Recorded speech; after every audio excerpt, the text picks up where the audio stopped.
여호수아 시절에 가나안 땅을 정복하는 것도 굉장히 힘들었는데 이렇게 사사기에 들어와서 말씀을 볼 때 그것보다 더 힘들었던 것이 그 땅에 정착하는 과정이 더 힘들었던 걸 우리가 보게 됩니다.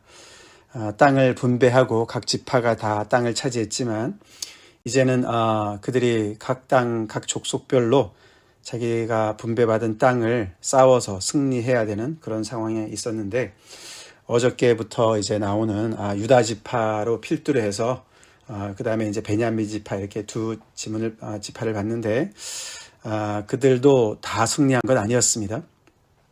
거기에 이어서 오늘도 이제 여러 이제 지파들 이야기가 나오는데 결국 이제 이들은 거기 그 땅에 거주하는 가나안 족속들, 아모리 족속들을 다 몰아내지 못했던 그러한 이야기들을 이렇게 기록하고 있습니다. 그것이 결국에는 이제 사사기 앞으로 펼쳐지는 내용의 배경이 되지요.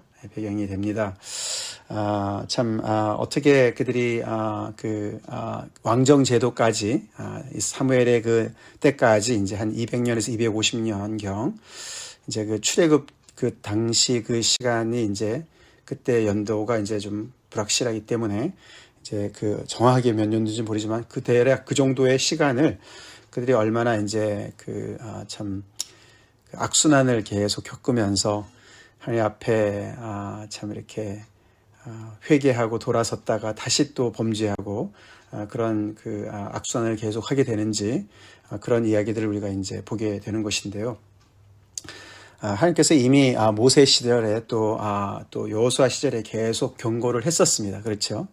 너희들이 계속 하나님 앞에서 순종하지 아니하면 결국은 그 땅에 들어가서 그 땅의 아름다움을 보거나 또 그 땅의 그 부유함을 보거나 그 땅의 사람들이 어떻게 살아가는지 그런 문화와 그들의 종교를 또 이렇게 정말 은근히 또 부러워하고 점점 더 이제 그렇게 그런 마음을 갖게 되면 결국에는 이제 하나님과의 언약을 이제 저버리게 되는 것이 되고 그렇게 되면 이제 하나님께서 그들을 쫓아내지 않으실 것이고 이제 그들이 너희들에게 올무가 되고 덫이 되고 또 옆구리에 채찍이 되고 가시가 되고 또 눈에 가시가 될 것이다. 그렇게 이제 여러 번 이제 경고했었습니다. 그렇죠? 근데 결국 이제 그게 현실화된 것이죠.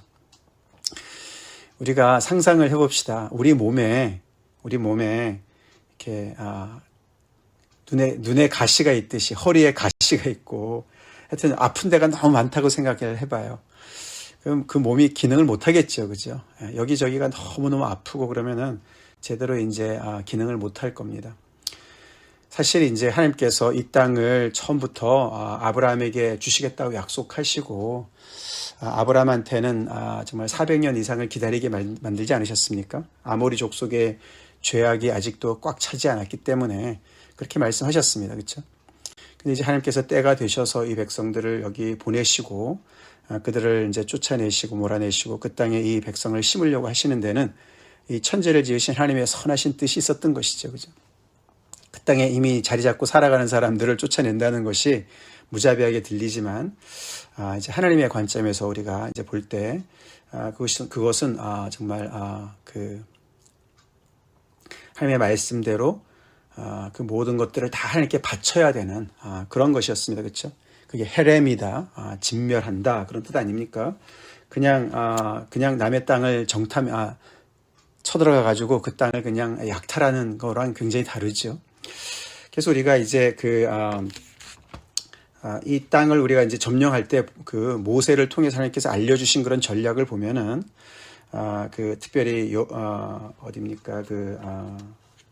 잠깐만요.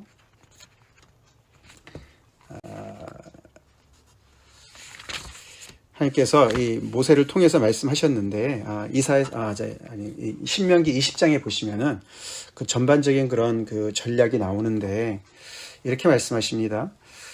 그 땅의 주민들하고 그 지역의 주민들을 이렇게 나눠서 말씀하시는데 내가 내게서 멀리 떠난 성읍들 곧 이 민족들에게 속하지 아니한 가나안 7족이라고 하지 않습니까? 그들에 속하지 않은 성읍들에게는 어떻게 하냐면은 그들한테는 먼저 화평하기로 이렇게 제안을 하고 그들이 만약에 그것을 받아주고 성문을 열면은 그들과 화친을 하고 그들이 조공을 바치게 해라.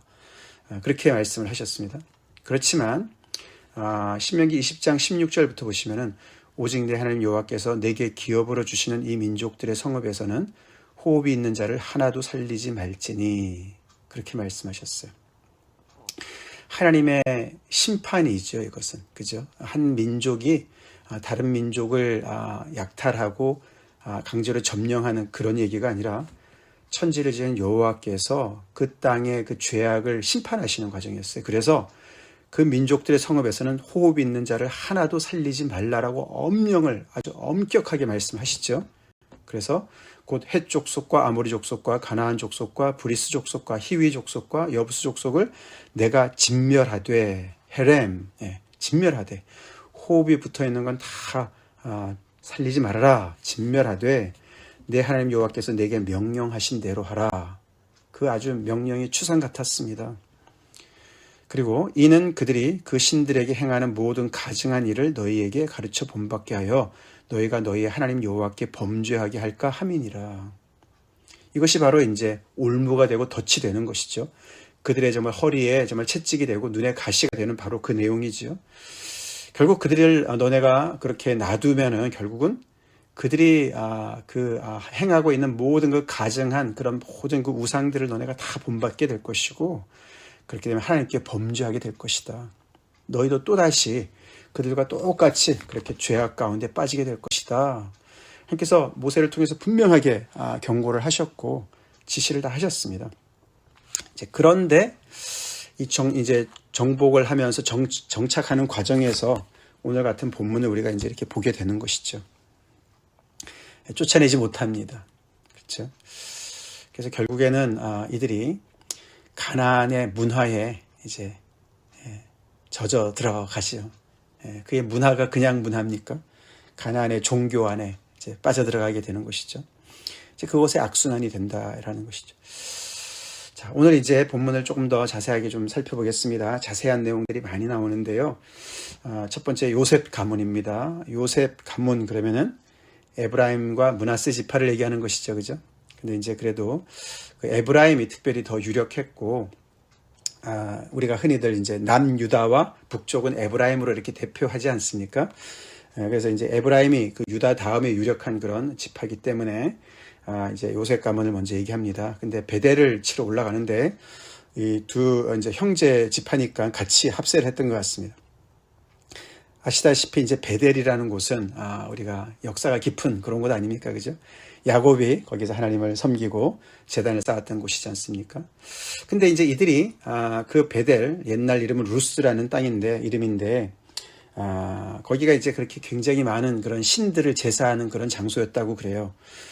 근데 이제 거기를 정탐할 때 그들이 편 전략은 여호와께서 그들과 함께 하셨는데도 불구하고 이제 정탐꾼들을 보내서 거기에 있는 사람에게 이렇게 화친을 그 언약을 얘기하면서 그 성읍의 입구를 보여달라. 그래서 이제 기습하는 어떤 그런 작전을 폈습니다.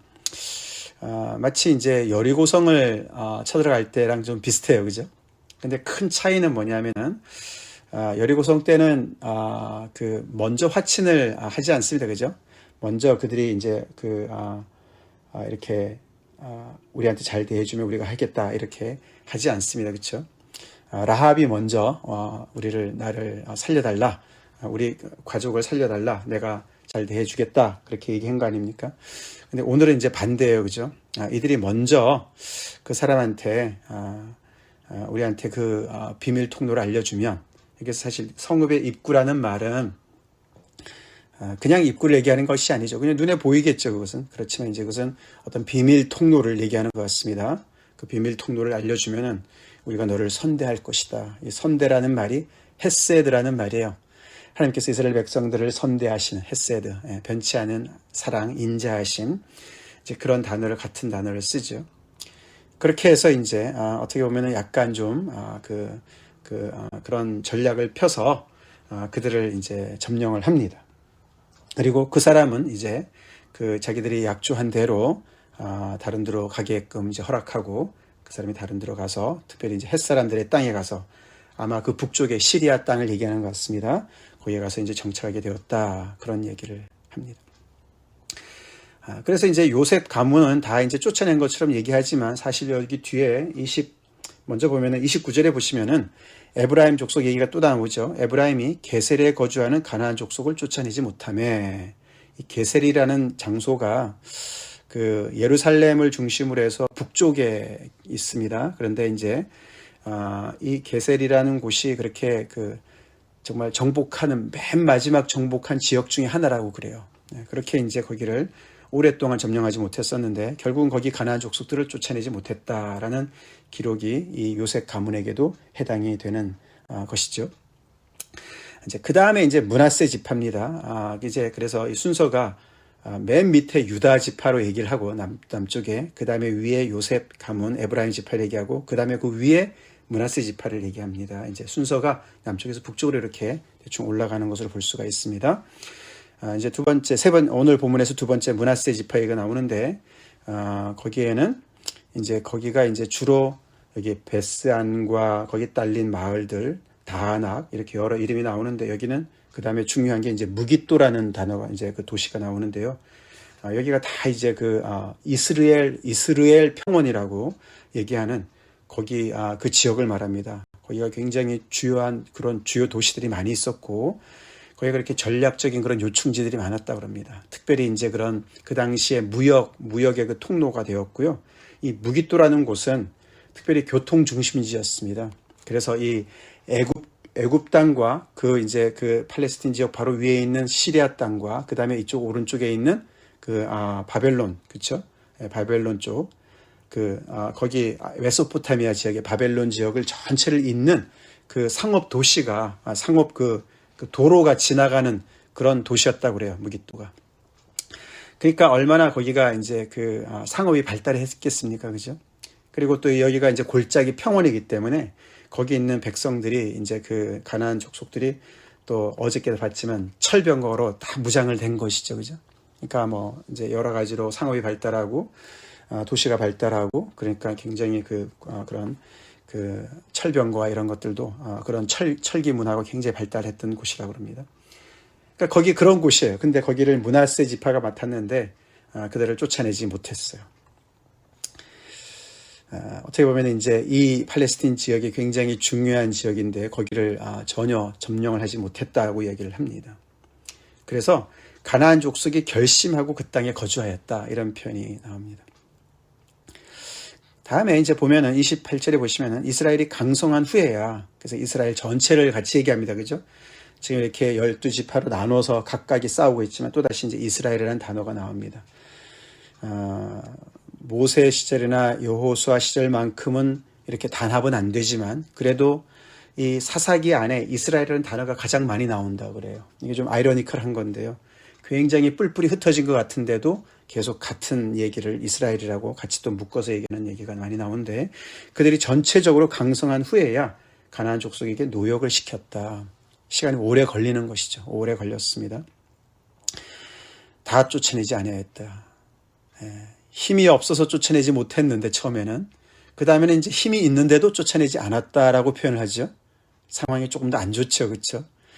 왜 쫓아내지 않았습니까? 그들에게 노역을 시키려고 그랬다. 아까 우리가 말씀드린 그 신명기 20장에 보면은 먼데 사는 사람들은 너네가 그 사람들이 그 성문을 열면은 그들에게 조공을 바치게 하고 그들에게 노역을 시켜도 괜찮다. 그렇지만 그 땅에 사는 사람들은 진멸해라 이랬는데 그 얘기를 듣지 않고 그 땅에 사는 가나안 족속들을 노역을 시켰다는 거예요. 쫓아내지 않고. 분명한 하나님의 말씀을 어기는 것이었죠. 불순종하는 것이었죠. 왜 그랬겠습니까? 노역을 시키면은 그만큼 경제적인 유익이 있기 때문에 그렇겠죠. 자, 그래서 이제 이 이스라엘 백성들이 정말 그 하나님께서 처음 명령하신 그런 말씀대로 이 거룩한 하나님의 명령을 따라서 거룩한 백성으로서 하나님의 그런 심판의 그 명령을 철저히 순종해 나가지 못하는 모습을 보여주는 것이죠. 결국 이렇게 해서 이 조금 남겨뒀던 이 부분들이 결국에는 그들의 정말 가시가 되어서 그들을 찌르고 결국은 그들을 멸망케 하는 데까지 갑니다. 그리고 이제 그 다음에 30절에 나오는 스불론 족속이 나오죠. 스불론은 그 므낫세의 북쪽을 좀 더 그 므낫세 지파의 그 북쪽 땅을 얘기하는데 거기도 기드론 주민과 나할롯 주민을 쫓아내지 못했다 그렇게 나왔고 아셀, 아셀도 보면 이제 시돈 주민이라고 나옵니다. 그죠? 여러 가지 나오지만 거기가 이제 두로와 시돈 그 지역을 얘기합니다. 거기서 또 북쪽이죠. 거기가 이제 베니키아라는 그런 도시 아닙니까? 해안가를 중심으로 해서 지중해 해안을 중심으로 해서 그 상업 도시의 그런 해상 무역이 발달한 그런 도시들이었는데 특별히 여기가 이제 그 시돈과 그 두로와 시돈이 가나안 문화가 굉장히 많이 성행했던 그런 곳이라고 그래요. 그래서 결국 이제 그쪽의 주민들을 쫓아내지 못해서 이 이스라엘 전체의 그런 그 가나안 족속의 그런 문화를 아주 굉장히 많이 영향을 미친 그런 역할을 하게 된다고 이제 보게 됩니다. 나중에. 자, 그래서 이제 거기 특별히 그 거기 밑에 보시면은 아셀 족속이 32절 그 땅의 주민 가나안 족속 가운데 거주하였으니 그랬습니다. 그죠? 위에는 그래도 이스라엘 백성들의 그 지파 속에 가나안 족속이 거주했다고 했는데 여기는 반대로 아셀 족속이 그 땅 주민 가나안 족속 가운데 거주했다. 아셀 족속이 오히려 가나안 족속에 둘러싸여서 거주했다라고 표현을 하는 것 같습니다. 그만큼 이제 점점 더 상황이 안 좋아져요. 그죠? 처음에는 힘이 없어서 못 쫓아냈다 그랬는데 그 다음에는 힘이 있어도 쫓아내지 못했고 여기는 이제 그들 속에 이렇게 쌓여서 사는 것과 같은 그런 표현을 합니다. 그 다음에 이제 납달리. 납달리는 이제 그 위에 아셀 지파의 동쪽입니다. 거기는 벳세메스 주민과 벳아낫 주민을 쫓아내지 못했다. 이 벳세메스와 벳아낫 이 도시 이름은 이게 다 이제 우상의 그런 이름이거든요. 벳세메스는 태양의 집이다. 그래서 아마 태양신을 섬기던 그런 장소였던 것 같고 벳아낫이라는 곳은 벳이라는 것은 이제 집이란 뜻이거든요. 히브리 말로. 아낫은 이 바알의 짝인 여신의 이름이었어요. 그래서 아스다롯 그런 거 연결되는데 아낫. 그래서 이 아낫을 섬기는 그런 아주 그 중심지였던 것 같습니다. 거기를 쫓아내지 못했어요. 그래서 그들도 가나안 족속 가운데 거주했다. 그들을 나중에 노역을 시키긴 했지만은 결국 이제 그들의 영향을 미치게 막게 되는 것이죠. 그 다음에 이제 아모리 족속이 이제 맨 마지막에 단자손 얘기가 납니다. 그죠? 단지파 얘기가 나와요. 이제 아모리 족속이 단자손을 어떻게 했냐면은 산지로 몰아넣고 골짜기에 내려오기를 용납하지 아니하였다. 여기는 완전히 이제는 이제 상황이 반전되었어요. 그죠? 바뀌었어요. 단자손이 아모리 족속을 몰아내야 되는데 오히려 그들이 당합니다. 그죠? 단자손이 오히려 산지로 쫓겨 올라가가지고 골짜기에 내려오진 평지에 내려올 수 없게 그렇게 만들었다. 그래서 결국에는 이제 단자손은요, 그 처음에 분배받은 땅을 정복하지 못하고 쫓겨갑니다. 그래서 북쪽으로 이주를 해요. 북쪽 라기스 땅으로 이주를 합니다. 자, 그래서 이제 그들이 결심하고 헤레스 산과 아얄론과 사알빔에 거주하였다. 아모리 족속이요. 이 헤레스라는 단어가 이게 태양이란 뜻이에요. 이것도. 그래서 그 당시에 거기 가나안 족속들이 태양신을 열심히 섬겼던 것 같습니다. 헤레스가 태양이란 뜻입니다. 헤라산과 아얄론 골짜기라고 여러분 들어보셨잖아요. 아얄론 골짜기. 거기에 이제 아주 결심하고 그들이 살았다는 것이죠.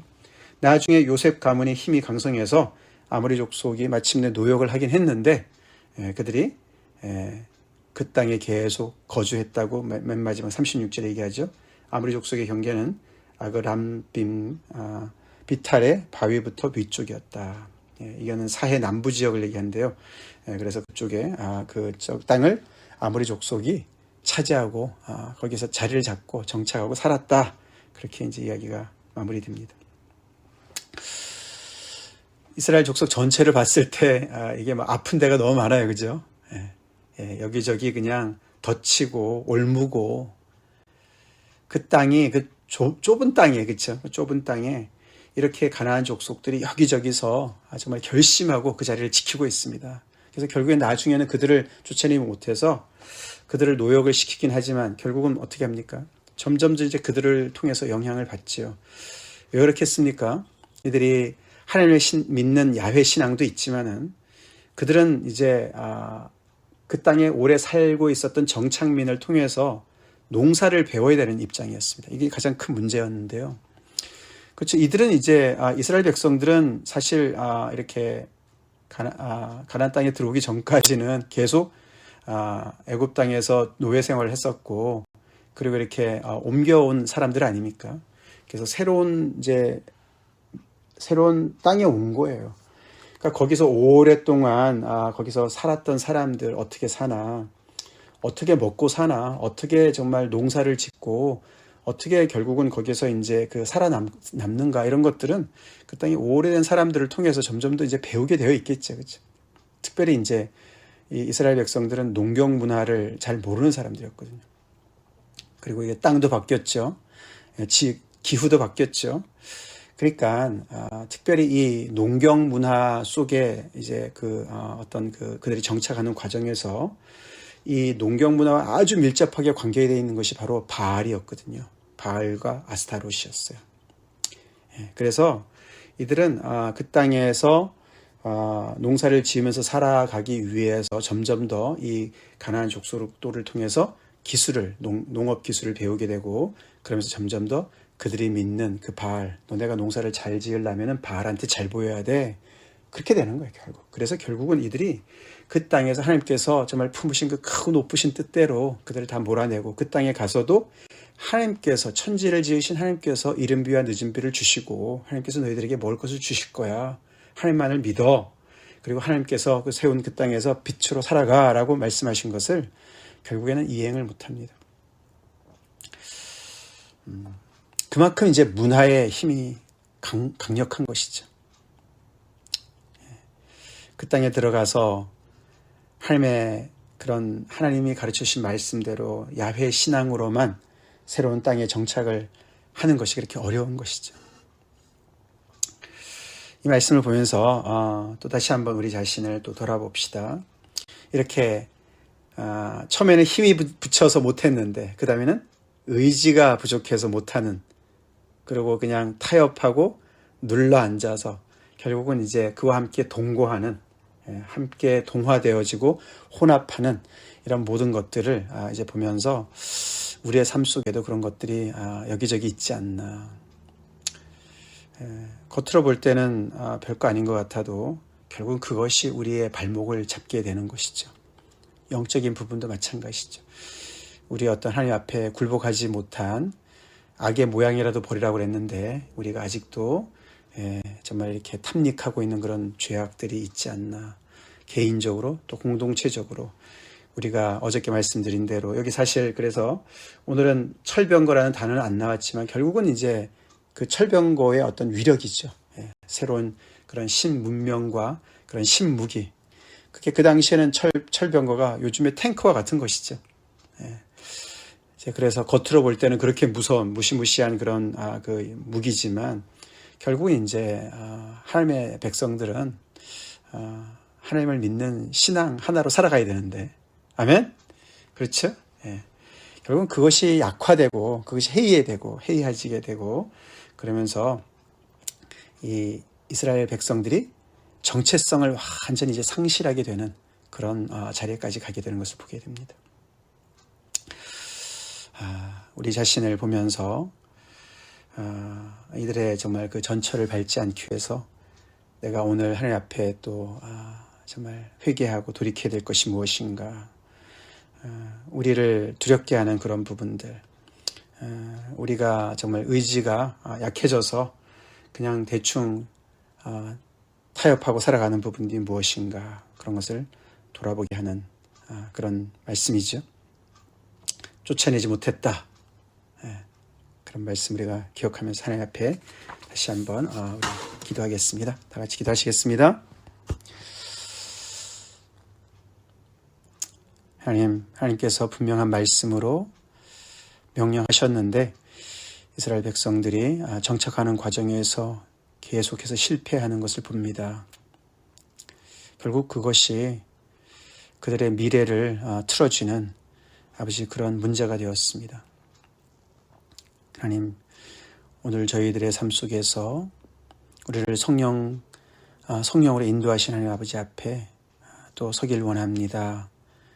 아버지, 우리가 참 처음에는 힘에 부쳐서 못한 것, 그러다가 결국은 아버지 의지까지 약해지고 타협하고 주저앉아 있는 것들이 무엇인지 개인적으로 또 공동체적으로 살펴보기 원합니다.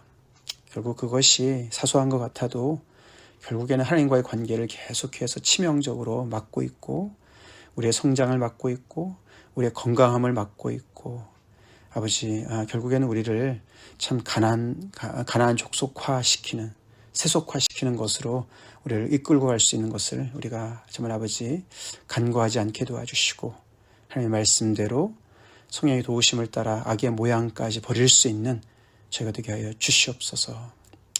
하나님 힘 주시옵시고 다시금 정말 하나님께서 우리에게 주신 사명과 정체성을 회복하는 그런 은혜가 있기를 간절히 기도하고 예수님 이름 받들어 기도 올려옵나이다. 아멘.